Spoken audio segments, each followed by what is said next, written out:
Okay, our topic is potentiometer. ठीक है, हमारा टॉपिक क्या है? पोटेंशियोमीटर। पहले हम इसका डिफिनीशन समझेंगे, इसका यूज समझेंगे कि कहाँ इसका इस्तेमाल होता है। ठीक है, what do you mean by potentiometer? Potentiometer क्या होता है? ठीक है, it is an electrical device, it is an electrical instrument which is use to measure potential difference. Main use जो इसका होता है वो क्या होता है? पोटेंशियल डिफरेंस फाइंड करने के लिए होता है। ठीक है, पोटेंशियल डिफरेंस, पोटेंशियोमीटर, इसका नाम से पता चल रहा है, इसके नाम से पता चल रहा है, as the name suggest it is used to measure the potential difference between 2 points in electrical circuit और in a given electrical circuit. ठीक है, ये पोटेंशियोमीटर कहलाता है। इसका डिफिनीशन क्या है? A device to measure potential difference without drawing any current from the circuit, given circuit से बिना कुछ करंट, बिना सर्किट से कुछ भी करंट ड्रॉ किए हुए, है ना, सर्किट से कुछ भी करंट ड्रॉ किए हुए अगर कोई पोटेंशियल डिफरेंस मेजर कर रहा है तो उस इंस्ट्रूमेंट का नाम क्या है? पोटेंशियोमीटर। ठीक है, उस इंस्ट्रूमेंट का नाम क्या है भाई? Potentiometer. That is called potentiometer. ये पोटेंशियोमीटर बिना कोई करंट ड्रॉ किए हुए, कुछ भी करंट ड्रॉ नहीं करता गिवन सर्किट से, कुछ भी करंट ये ड्रॉ नहीं करता, फिर भी ये पोटेंशियल डिफरेंस मेजर कर देता है। ठीक है, तो ये पोटेंशियोमीटर कहलाता है a device to measure potential difference without drawing any current from the given circuit. Given circuit से कुछ भी करंट ड्रॉ नहीं करता। अगर ये गिवन सर्किट से कुछ भी करंट ड्रॉ नहीं करता, इसका मतलब ये आइडियल वोल्टमीटर की तरह काम कर रहा है। ठीक है, तो इसका दूसरा डेफिनेशन ये भी कह सकते हैं, it is like an ideal voltmeter, it is an ideal like an ideal voltmeter like an ideal voltmeter in which no current is drawn but it measures the potential difference। ठीक है, ये एक ideal voltmeter की तरह होता है जो अपने अंदर में कुछ भी करंट नहीं ड्रॉ कर रहा है। ठीक है, ये है it is device to measure potential difference without drawing any current from the given circuit. क्योंकि आइडियल वोल्टमीटर का जो रेजिस्टेंस होता है, उसकी जो रेजिस्टेंस होती है वो कितनी होती है? इनफाइनाइट होती है ना। उस चीज को आप लोग समझिए, देखिए। ठीक है, तो इसका कंस्ट्रक्शन मैं कंस्ट्रक्शन भी बताऊंगा कि क्या होता है ये, है ना। तो यहाँ पे चलते हैं कंस्ट्रक्शन में। It consist of A resistance R through which steady current flows. ठीक है, it consist of A resistance R through which steady current flows.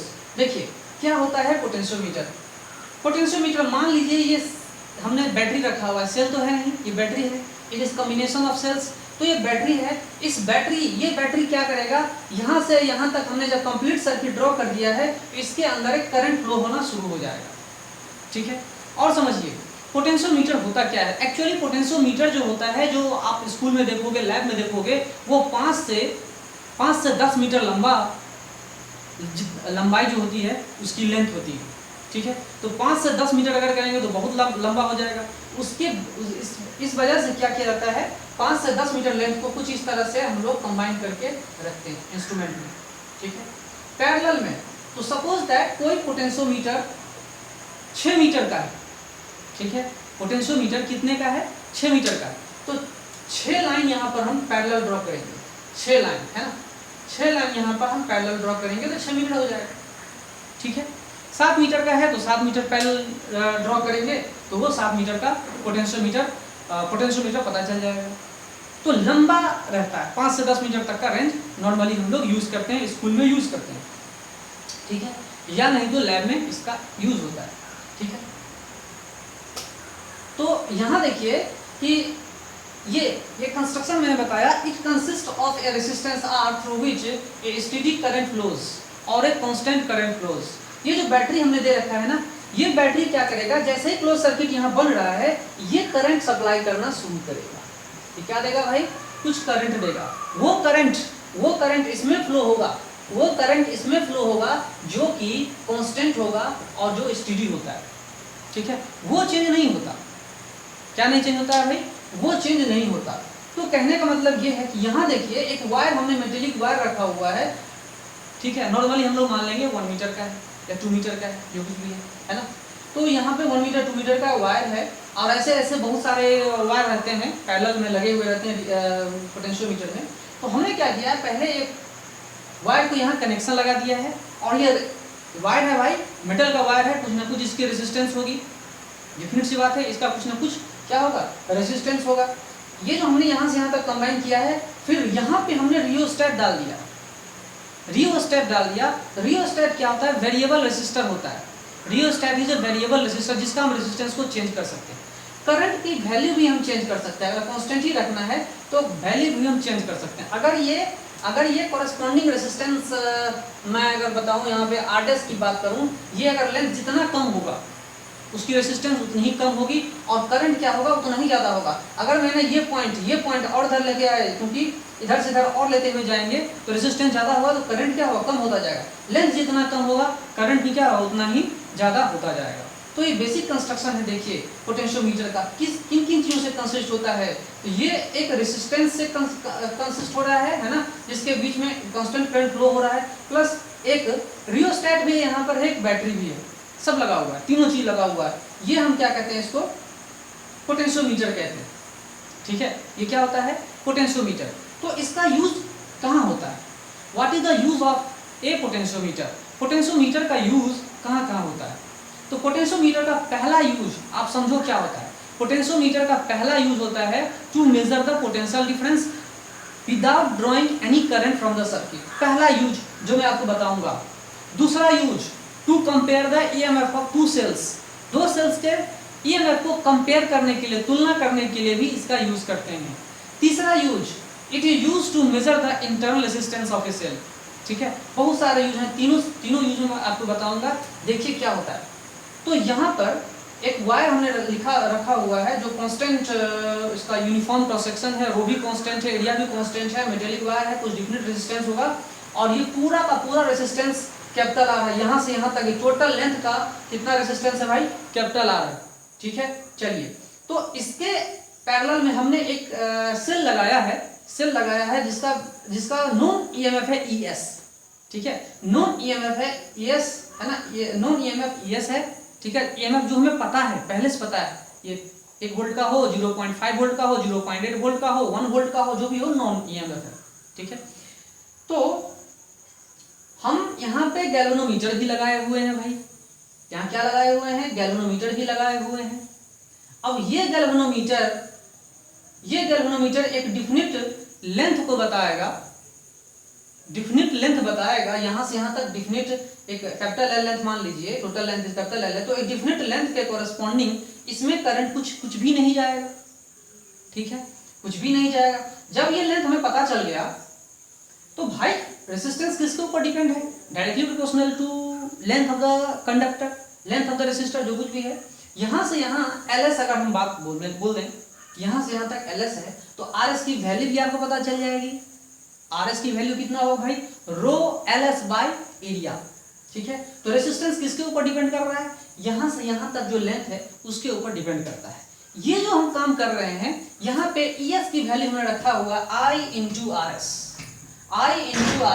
और बात याद रखिएगा, इस घटने ईएस ये जो हमने प्रिसाइजली नॉन ईएमएफ है, ये जो हम कर रहे हैं, ये नॉन ईएमएफ है, ये हमें पहले से पता है, इसकी वैल्यू हमें पता है। ठीक है, आरएस एक डिफिनिट लेंथ भी हमें पता चल गया, इसका मतलब हमें करंट भी पता चल गया। और करंट की वैल्यू आप जैसे बनाना चाहते हो वैसा रख सकते हो। करंट की वैल्यू इन सब चीजों को यूज करके कांस्टेंट करंट का हम वैल्यू रख लेते हैं। ठीक है, तो यहाँ पे करंट जो हम यहाँ पर जो हमने ईएमएफ सेल रखा, कांस्टेंट करंट रखा हुआ है, तो इस पूरे घटना में हम कांस्टेंट करंट रखेंगे। ठीक है, करंट को कांस्टेंट रखा, ठीक है, बना लिया एक कांस्टेंट करंट, तो that current is equal to ES by RS. ठीक है, ईएस बाय आरएस। ऐसे प्रोसेस को हम स्टैंडर्डाइजेशन ऑफ सेल कहते हैं। क्या बोलते हैं, स्टैंडर्डाइजेशन ऑफ सेल या फर्स्ट स्टैंडर्डाइजेशन ऑफ सेल, दो चीज भी बोल सकते हैं, या कैलिब्रेशन ऑफ सेल। ठीक है, चलिए आगे चलते हैं। यहाँ पे पोटेंशियल डिफरेंस, अब हम इसके जगह हम क्या करते हैं, एक दूसरा, याद रखिएगा, इसके जगह अब हम क्या करते हैं, दूसरा सेल रखेंगे जिसका हमें ईएमएफ फाइंड करना है। क्योंकि इसका तो पता है ना, ईएस का पता है, स्टैंडर्डाइजेशन इसका पता है, तो अब क्या करेंगे हम लोग, इसके जगह एक दूसरा सेल रखेंगे जो कि अननोन पोटेंशियल, वो क्या है भाई, अननोन पोटेंशियल है। That is equal to V. V क्या है यहाँ पर? Unknown potential. क्या है ये? अननोन पोटेंशियल है। चलिए अननोन पोटेंशियल है तो ये जो अननोन है इसको हमें जानना है। अननोन है ना, तो हमें क्या करना होगा? इसके बारे में हमें जानना होगा। तो इसको जानने के लिए हम लोग क्या करते हैं, ईएमएफ सेल लगाया हमने और ईएस वाले को हटा करके दूसरा सेल यहाँ पे लगा दिया। ये की है, ये की क्या है? ये क्या है भाई? स्विच है या की है ना? तो जैसे ही हम लगाएंगे इसको तो गैल्वेनोमीटर में कुछ ना कुछ करंट जाएगा। तो एक डिफिनिट लेंथ फिर हम खोजेंगे, नल पॉइंट खोजेंगे, ऐसा पॉइंट खोजेंगे जिस पॉइंट पे आने के बाद ये इससे कुछ करंट ड्रॉ नहीं हो, कुछ भी करंट ड्रॉ नहीं हो। स्विच ऑन करेंगे, यहाँ पे जब स्विच को ऑन करेंगे तो क्या होगा? एक डिफिनिट लेंथ आएगा, जिस लेंथ को फाइंड करने के बाद इसमें करंट फ्लो होना नहीं शुरू होगा। मतलब जो करंट इसमें फ्लो हो रहा था कांस्टेंट करंट अभी भी फ्लो कर रहा है। ये पूरे प्रोसेस के दौरान कांस्टेंट करंट फ्लो होना चाहिए, वेरिएबल करंट नहीं। जो करंट हमने यहाँ रखा था ES/RS वही फ्लो होना चाहिए, क्योंकि स्टैंडर्डाइजेशन हम इसका वैल्यू पता कर चुके हैं, इसका लेंथ पता कर चुके हैं, तो करंट हम पता कर चुके हैं। तो अब हमें क्या पता करना है भाई? अननोन ईएमएफ फाइंड करना है। V that is equal to I into RX। यही I है। तो I की वैल्यू हम लिख सकते हैं ना, ES/RS लिख दिया इंटू RX। ठीक है, तो अब जो नया आ रहा है नए सेल का ईएमएफ फाइंड करने के लिए एक डिफिनिट लेंथ होगा, एक्स लेंथ। यहां से यहां तक हम मान लेते हैं एक्स लेंथ।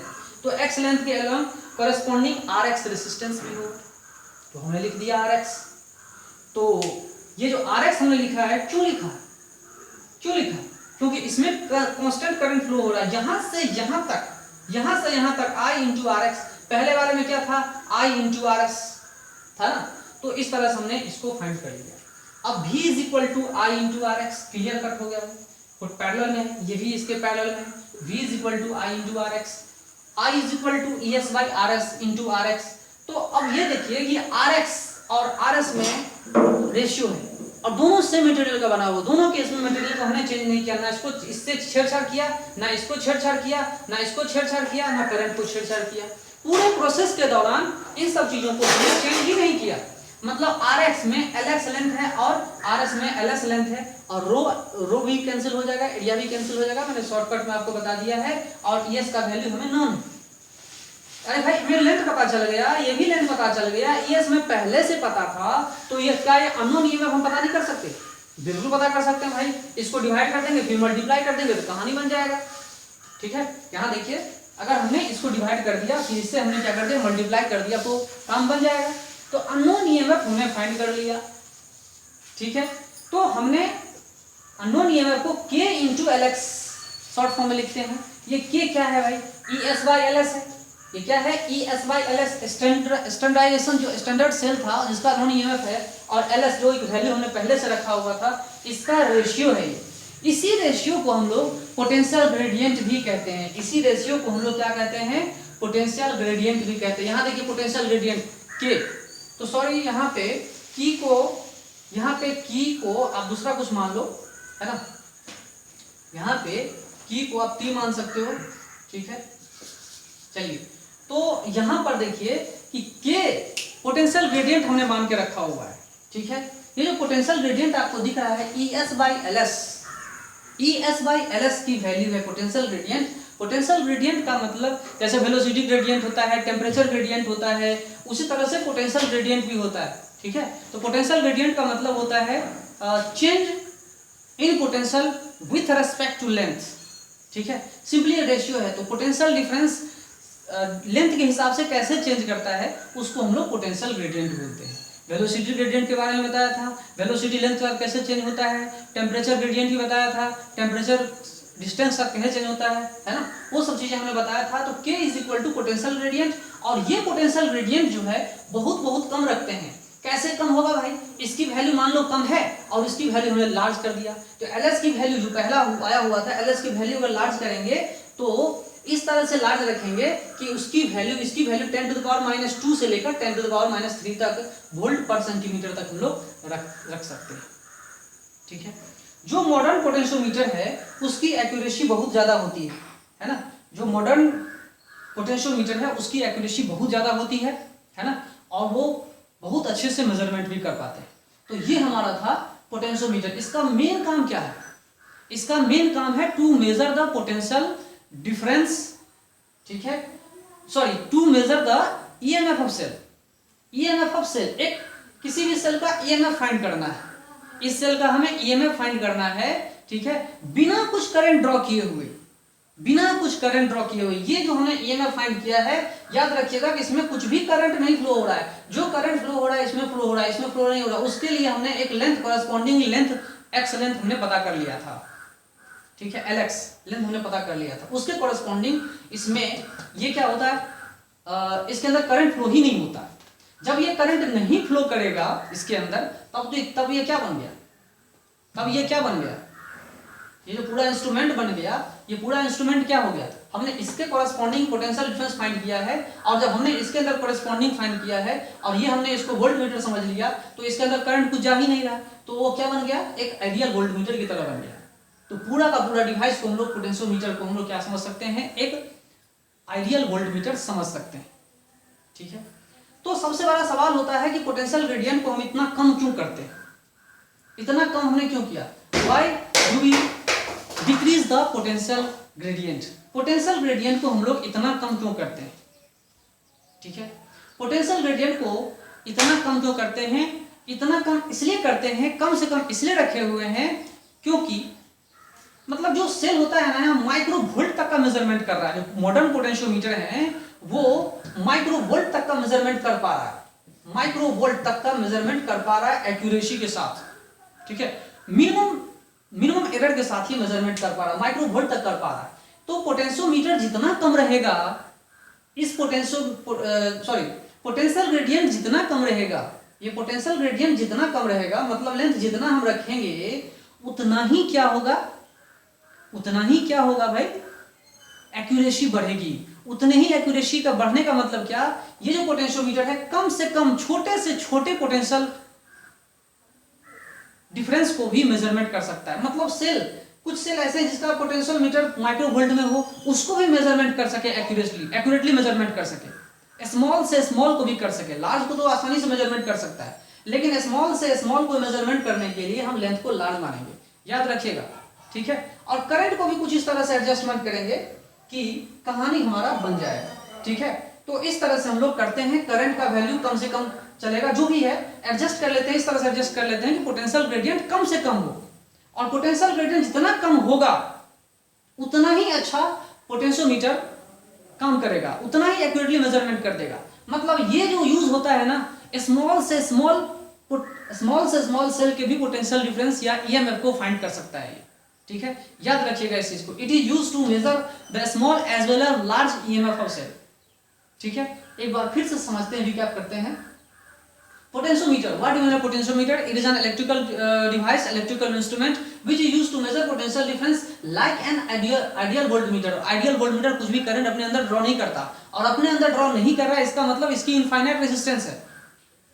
यहाँ पे कुछ इनफाइनाइट रेजिस्टेंस वाली बात नहीं है, ये हाइपोथेटिकल आइडियल वोल्टमीटर है जिसका इनफाइनाइट रेजिस्टेंस है। भाई करंट ड्रॉ नहीं कर रहा है, इसका मतलब इनफाइनाइट रेजिस्टेंस है। यहाँ कुछ इनफाइनाइट रेजिस्टेंस नहीं है, लेकिन हमने कुछ ऐसा व्यवस्था करके रखा हुआ है, हमने कुछ ऐसा व्यवस्था करके रखा हुआ है, ऐसा अरेंजमेंट करके रखा हुआ है, ऐसा कंस्ट्रक्शन हमने बना के रखा हुआ है, जिस कंस्ट्रक्शन के तहत कुछ भी करंट इसके अंदर नहीं जा रहा। मतलब इसके अक्रॉस हमने पोटेंशियल मीटर आराम से, इसके अक्रॉस पोटेंशियल डिफरेंस होगा वो इसका भी होगा, और आराम से हम पोटेंशियल डिफरेंस मेजर कर सकते हैं without drawing any current from the given circuit, ठीक है। ये डिफिनेशन आपका, it is used to measure potential difference without drawing any current from the given circuit like an ideal voltmeter, ठीक है। Construction मैंने बताया कि रेजिस्टेंस होता है इसके अंदर में, through which A steady current flows, constant current flow करता है, और वैल्यू हम इसका भी चेंज नहीं करेंगे, इसका भी चेंज नहीं करेंगे, रियोस्टेट के वैल्यू इस तरह से रखेंगे, और करंट को हम इस तरह से एडजस्ट करके रखेंगे कि कम से कम पोटेंशियल ग्रेडियंट हो, कि पोटेंशियोमीटर की एक्यूरेसी ज्यादा से ज्यादा हो सके। तो पहला यूज मैंने आपको बता दिया, to measure the unknown EMF of cell. तो पहला हमने सेल बताया था जो स्टैंडर्डाइज सेल था, जो सेल पहले से जिसकी ईएमएफ में पता थी, वो क्या था, ईएस, इसकी वैल्यू में पहले से पता है, ES is equal to I into RS, और आरएस के लेंथ भी हमें पता है, सब कुछ पता है ना। तो करंट पता कर लिया हमने, ठीक है। तो अब अननोन ईएमएफ V को पता करना है, तो I इंटू आर एक्स, आई हमें पहले से पता है तो ES बाई आर एस लिख सकते हैं आर एक्स। तो यहाँ पे लेंथ का रेशियो मैंने इससे पहले बता दिया था, फिर ES है शॉर्टकट में बताया, पोटेंशियल ग्रेडियंट K है ना, और इसको जितना कम करेंगे उतना ही अच्छा रहेगा। रियोस्टैट क्या है वो भी आप जानते होंगे, वेरिएबल रेसिस्टर है जिसकी वैल्यू कम और ज्यादा करने से हम करंट के अमाउंट को भी कंट्रोल कर सकते हैं। अगर करंट को बढ़ाना है तो इसको रियोस्टैट में जो लेंथ है उसका हमको लेंथ क्या करना, कम करना होगा, ये पॉइंटर को इधर ले जाना होगा, ज्यादा रेजिस्टेंस हम करंट क्या होगा, कम फ्लो करेगा। ठीक है, ये रियोस्टैट का फंक्शन है। तो मैंने बेसिक काम जो है पोटेंशियोमीटर का वो बताया है। ठीक है, अब हम लोग पढ़ेंगे सेकेंड यूज इसका, to compare the EMF of cells. ठीक है, दो सेल हैं उसका ईएमएफ को कंपेयर करने के लिए भी इसका हम इस्तेमाल करते हैं। पहला यूज मैंने क्या बताया, it is used to measure the unknown EMF of a cell. और सेल तो जानते हो ना क्या होता है, cell the smallest unit of a battery, सबसे छोटी यूनिट जो बैटरी की होती है वो कितनी होती है, वो सेल का होता है। तो सेल का ईएमएफ भी हम आराम से फाइंड कर सकते हैं without drawing any current from the circuit. ये विश्वसनीय इंस्ट्रूमेंट है। ठीक है, इससे हम पोटेंशियल डिफरेंस आराम से मेजरमेंट कर सकते हैं। तो इस तरह से हम पोटेंशियोमीटर को आइडियल वोल्टमीटर इसीलिए कहते हैं, और कोई कारण नहीं है। यहाँ पे इनफाइनाइट रेजिस्टेंस वाली कुछ भी कहानी नहीं है, बस कहानी ये है कि कुछ करंट ड्रॉ नहीं कर रहा है। अरेंजमेंट हमने कुछ इस तरह से रखा हुआ है। लेकिन आइडियल वोल्टमीटर किसे कहते हैं भाई, जिसका इनफाइनाइट रेजिस्टेंस हो। ठीक है, चलिए, तो हमने सारा चीज बता दिया। इस कहानी में आप देख ही रहे हो कि आर एक्स की वैल्यू है, इसका मेन काम क्या है, अननोन ईएमएफ को फाइंड करना। अननोन ईएमएफ मतलब स्मॉल से स्मॉल, छोटा से छोटा, और छोटे से छोटे ईएमएफ को फाइंड करने के लिए पोटेंशियल ग्रेडियंट को हम कम से कम करके रखेंगे। ठीक है, कम करेंगे। ठीक है, पोटेंशियल डिफरेंस यहाँ देखिए, पोटेंशियल डिफरेंस कम से कम वैल्यू रहेगी, है ना। तो एक डिफिनिट लेंथ है ना, कम से कम रहेगा तो कुछ डिफिनिट लेंथ में भी रहेगा तो पोटेंशियल कम से कम मेजरमेंट होगा, कम से कम पोटेंशियल डिफरेंस होगा, है ना, जिसकी वैल्यू कम से कम होनी चाहिए, ज्यादा नहीं होगी, ज्यादा नहीं होना चाहिए, कम से कम ही रहेगा। तो इन दोनों को मल्टीप्लाई करके कम ही वैल्यू देगा भाई, है ना। बहुत कम कर करेंगे 10 टू द पावर -2 से 10 टू द पावर -3, और कुछ सेंटीमीटर में यहाँ पे लेंथ रखा हुआ है तो एडजस्ट कुछ इस तरह से करेंगे कि माइक्रोवोल्ट तक का मेजरमेंट ये आराम से दे सके। ठीक है, इसे ही हम लोग बोलते हैं पोटेंशियोमीटर। ओके।